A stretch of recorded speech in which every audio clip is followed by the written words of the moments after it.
all, thank you so much, Director Sir. Thank you so much, Resonance team, for having me. It's a pleasure to be here.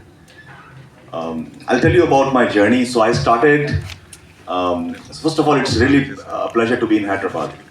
You know, Hyderabad is about passion, about a lot of possibilities, and I'm here to create one today along with Resonance.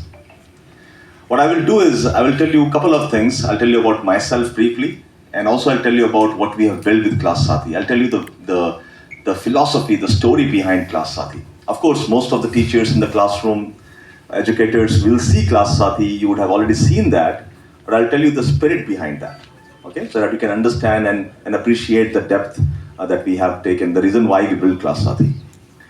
Okay, so we have a brief video that we can play. And that video is about Class Saathi. We'll play that video first. It's a 1.5 minute video. And after that, I'll tell you a little bit more. Okay, can you hear the video, please?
Director sir mentioned, we want to make classroom learning smarter.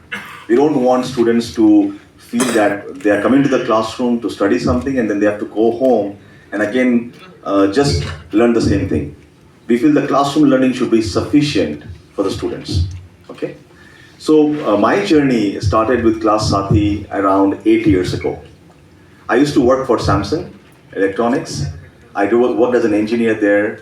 I filed a lot of patents. So I'm an undergrad from IIT Kanpur. I got an All India rank of 293 in the year 2000. And I went to IIT Kanpur, did my undergrad there in EE Electronics Engineering, and went to South Korea to do my master's. I did my master's again in EE. So when I was doing my engineering, a lot of my friends used to go for IIMs. They used to give the CAT and go to IIMs. So I was always curious, why do engineers have to go for IIMs? So I did not want to go that route. So I went for my master's in engineering. I did engineering and then worked at Samsung as an engineer. And I built a lot of new innovations. One of the innovations that came to the market recently is the Samsung Galaxy Ring. How many of you have seen the smart ring by Samsung? So I'm an inventor on that patent.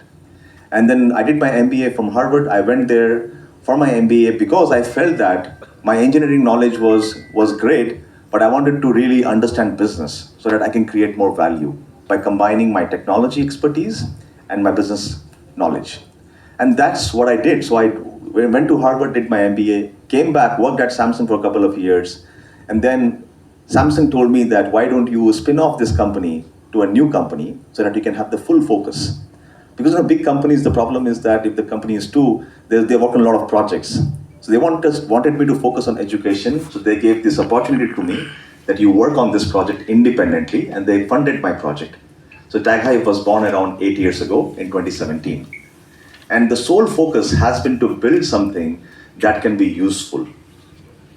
And we wanted to build Class Sathi for three reasons. Our agenda was three agendas. One agenda was we want to make the job of teacher easy. Teachers are overburdened with a lot of tasks. Do you agree? Teachers are overburdened. They have 40, 50, 100 students in the class and they have to pay attention to every child. How can you do that in this fast-moving world? It's so difficult. Do you agree with that? Teachers have a lot of jobs to do, and my first criteria or agenda was to make teachers' job easy. Second criteria was to make learning fun in the classrooms, was to ensure that every child, not only few good students. I have two kids. One is about to enter college and one is in class 8. And my kids are average students, they're not like number 1 or number 2. So I feel that in the Indian education system, what happens is those who are in the top 1 or 2 or 3, they're doing great, but many people get left behind. They don't realize the true potential. So we wanted to make learning more fun. And because AI is so prevalent these days, how do we make learning so that students can learn and they can use AI to become more powerful? Okay? And the third agenda was to quantify learning. For decision makers. For example, in a classroom, students are learning, teachers are teaching, but how do we exactly know that teachers are teaching well, students are learning well? As Director Shah mentioned, that we want to make the learning more adaptive. To make learning more adaptive, you need to measure learning, isn't it? So 3 agenda, make teachers' job easy, make students' job easy, make admin's job easy. Are we clear? 3 agenda. That is what Class Sathi does. So you have seen the clickers. The clicker is one component of the product.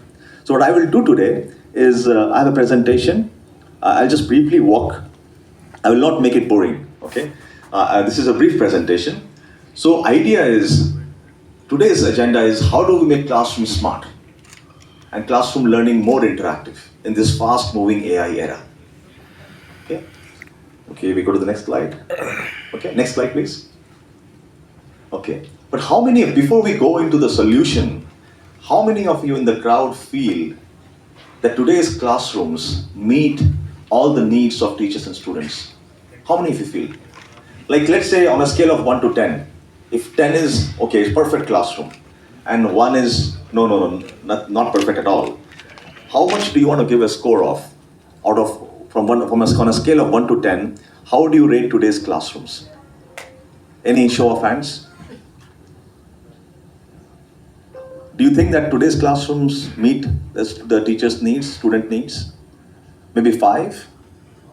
6 is a good score? Audience, I need to hear from you. What do you think? 5, 6? 4? Sir says 4, director says 4. Any other thoughts? So we feel that it is not 10. It is definitely 4, 5 or so. That means there is a lot of possibility, right? First thing first, we need to understand. So I'm an engineer. So my job is to first understand the problem. If I don't understand the problem and try to solve the problem, what will happen is I will solve the wrong problem, right? Which is not right. So I want to make sure that I understand the problem well. So today's classrooms don't meet the needs of all teachers and students. As sir mentioned, it is a score of 4 on a scale of 10. What is the problem? In search slides, we had those challenges mentioned, but I will again highlight those challenges here briefly. Next slide, please. You know what is the biggest challenge in today's classroom?